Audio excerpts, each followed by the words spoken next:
mbokk yi salaamaaleykum wa rahmatullahi taala wa barakaatu. ñu ngi leen di nuyu di leen ziyaara di leen yégal xibaar bi tiis bi rek muy génnuk àdduna Serigne Abdoul Aziz Mbaye di doomu Alxaaji Mbaye doon na Mbaye nekkoon mag ci Dudu Kenn Mbaye.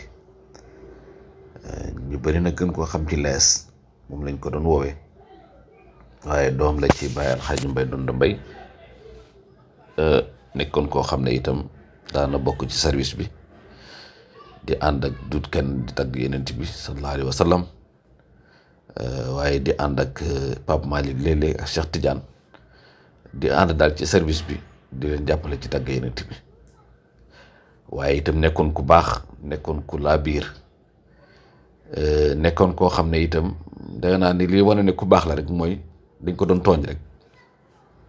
waaw dangay gis ñoom Mbaye Diagne ak ni ñu ko yebe woon foo ko ma sa fekk ci tànt rek mu ngi kaf ak ñoom di reetaan di ko tooñ ndeysaan bi ma mujjee wax ak moom keroog rek ñu daje kër Amadou Wele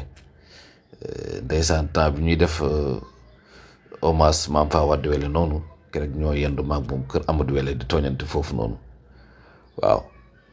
ndeysaan nekk ku baax nekkoon ku yiw nekkoon ku bari jàmm daal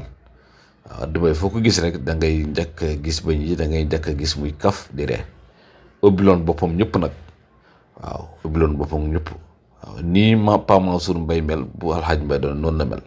foo ko gisee dañ koy tooñ di ko tooñ muy tooñanteeg ñëpp kon nag yàlla na ko yàlla dolli leer yàlla na ko yàlla teeru ci barsàq Yonent bi sallallahu alayhi wa sallam yàlla wanale ko turandoom Cheikh Abdoul Aziz Al Amin ndax moom lañ ko tuddee woon waaw waaye gis nga ko itam Dudu Kenn taawam moom la ko tuddee waaw Dudu Kenn taawam moom mii la ko tuddee fa tabaarakallaahu mu nekkoon ku baax ku yiw kon ñu ngi koy jaale Dudu Kenn Mbaye d'abord moom lañ koy njëkk jaale ko Xalifa Mbaye mii xalifa bi jaale ko njabootu Alxaaji Mbaye doon yëpp waaye nag jaale ko Serigne Babacar Sy Mouhamadul Mansour mi nga xam ne mooy xalif général de Tidiane jaale ko Serigne Moustapha Sy Al Amin mi nga xam ne mooy seen kilifa fa tabaarakallaahu mboolem njabootu Alxaaji Mbaye doon na bay ñu ngi koy teg jaal bi ci loxol Seydi Mouhamadul Moustapha Sy Al Amin mu joxol ñu ko boolem xadara al malikiya di ko jaale ñëpp di ko jaale sëñ Amadou Wele ndax xaritam la woon wëllëram la woon daan na ma fekk këram kon nag ñu ngi ko koy jaal di ko jaal ñëpp rek di ko jaal boolem Sénégal ñëpp mission bi service bi ñëpp ñu ngi leen koy jaal Pape Malick Mbaye Cheikh Tidiane Mbaye Ousmane Kane Mbaye suñu xarit suñu wëllëre di doom ci moom ñu ngi ko koy jaar waaye fàttewuñu doomam nag Abdou Kala Mbaye ñu ngi ko koy jaal di ko jaal ñëpp rek di ñaan yàlla suñu borom tabaaraka wa taala yàlla na dégg di noflaayam jërë ngeen jëf bu leen ko fàtte di ñaanal incha allah